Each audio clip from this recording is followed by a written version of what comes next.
Voyant qu'il était déjà mort, ils ne lui brisèrent pas les jambes, mais un des soldats avec sa lance lui perça le côté, et aussitôt il en sortit du sang et de l'eau.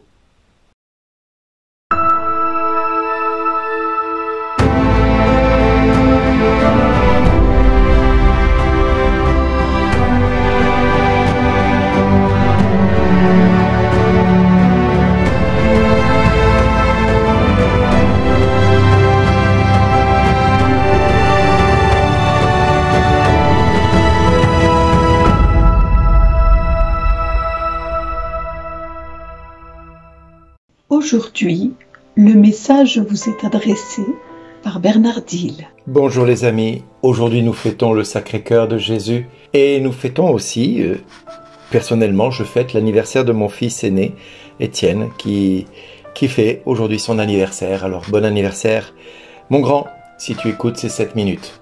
En tout cas, aujourd'hui c'est un jour pas comme les autres puisque nous fêtons le Sacré-Cœur de Jésus et ce cœur qui a été transpercé par ce coup de lance, ce cœur qui a donné sa vie pour la multitude.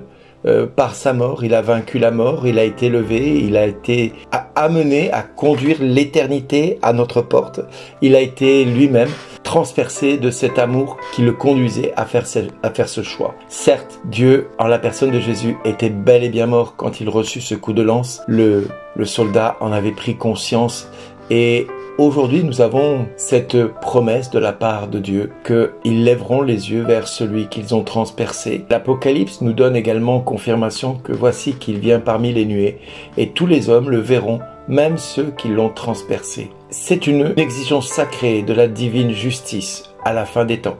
Même ceux qui l'ont repoussé de manière obstinée devront le reconnaître, y compris celui qui est un tyran, auto-idolâtre de lui-même, un assassin impitoyable, un athée prétentieux, un franc-maçon, on va dire un but de lui-même. Tous, sans exception, se verront contraints de s'agenouiller devant lui et de reconnaître comme le seul, l'unique, vrai Dieu. Alors la question nous est posée aujourd'hui, n'est-ce pas maintenant le moment à chacun de nous de tourner notre regard vers celui qui a été transpercé par amour pour nous? N'est-ce pas le moment de voir dans le Christ crucifié celui qui a porté notre misère, celui qui a voulu que nous soyons tout à lui et qui a voulu ne perdre aucun des enfants que le Père lui avait confiés? Je ne prie pas seulement, Père, pour ceux qui sont là, mais pour ceux qui, grâce à leur parole, croiront en moi. Alors oui, si le sang et l'eau coulent de son cœur, c'est aussi pour nous signifier que, au-delà du fait que le sang a coulé, eh bien,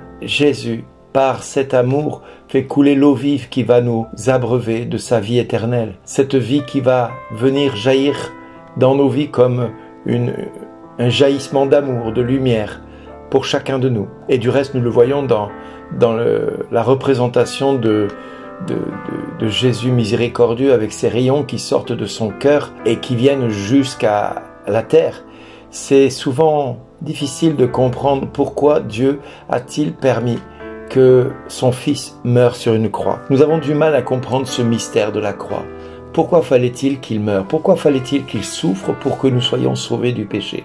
Pourquoi fallait-il que ce Seigneur de gloire accepte de renoncer à ce rang qu'il avait auprès de Dieu, de prendre notre condition humaine, d'être confronté à la mort comme nous, pour nous racheter du péché? Alors, je pourrais partir sur une longue explication de la souffrance de Dieu pour l'humanité, mais j'ai envie de vous dire simplement, regardez ce qu'un père de famille ou d'une mère de famille est prêt à faire pour protéger ses enfants, pour venir en aide à ses enfants. N'est-il pas prêt à offrir sa vie pour que ses enfants ne souffrent pas ou ne meurent pas? Quand nous voyons par exemple des attentats se produire, la réaction des parents, c'est de protéger les enfants de leur corps, de mettre leur corps entre l'explosion, par exemple, et l'enfant. Même s'ils savent pertinemment que les deux peuvent mourir en une seule fois, mais prendre l'enfant dans ses bras et le protéger face à un agresseur, face à une violence, c'est aussi une réaction purement divine que d'avoir une telle attitude face à un attentat. Alors l'acte ultime et suprême par lequel Dieu vient à notre rencontre aujourd'hui, c'est cette mort sur la croix, et c'est ce cœur transpercé, ce cœur brisé, On sait aujourd'hui que par la science, un cœur brisé est vraiment significatif. Et Jésus a eu le cœur brisé à ce moment-là.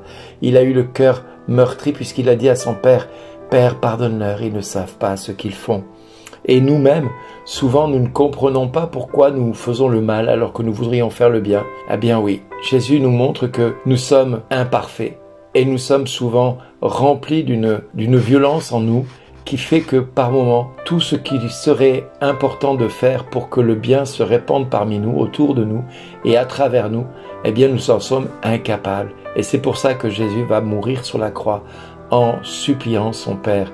Pardonne-leur, ils ne savent pas ce qu'ils font. L'Église aujourd'hui vénère et honore le Sacré-Cœur de Jésus comme elle invoque le très saint nom de Jésus. Elle adore le Verbe incarné et son cœur qui, par amour des hommes, s'est laissé transpercer par nos péchés, par nos conduites malveillantes, par nos égoïsmes, par notre individualité, par notre orgueil, par tout ce qui fait que aujourd'hui nous n'arrivons pas à vivre de cette sainteté. Mais Dieu nous appelle à être parfaits comme le Père est parfait. Et c'est pour ça que du haut de la croix, Jésus dira « Père, entre tes mains, je remets mon esprit. » En clair, je te remets tout ce que je porte dans mes pensées, dans mon cœur. Je les prends avec moi et je te les présente, je te les donne. Voilà, maintenant, ils sont à toi. Je les ai tous rachetés de leurs péchés. J'ai donné ma vie jusqu'à la dernière seconde. Toute mon espérance, elle est en toi maintenant, Père. Désormais, je sais qu'ils sont entre tes mains et que tu vas prendre soin de chacun d'eux parce que je t'ai demandé de ne pas tenir vers eux la moindre rancœur ni violence et que nous sommes aujourd'hui, par ce sacrifice, conduits à vivre cette révélation des fils de Dieu, que nous sommes tous sauvés par celui qui nous a tant aimés, Jésus. Père, au nom de Jésus, je te prie pour tous ceux et toutes celles qui pensent qu'ils ne peuvent pas être pardonnés. Toi, qui es infiniment miséricorde, montre-leur le cœur transpercé de ton Fils, afin qu'ils croient en l'amour possible de ta part à leur égard, par amour pour le Fils qui a laissé son cœur être transpercé d'amour, transpercé par nos péchés, mais transpercé par cet amour qui l'animait à notre égard. Merci Père, parce que ton Fils n'est pas mort pour rien. Il a donné sa vie pour mes péchés. Merci Papa. Merci Seigneur d'être dans ma vie. Et toi Père, je t'en prie, dis-moi les seuls mots que j'ai besoin d'entendre ce jour. Merci d'exister.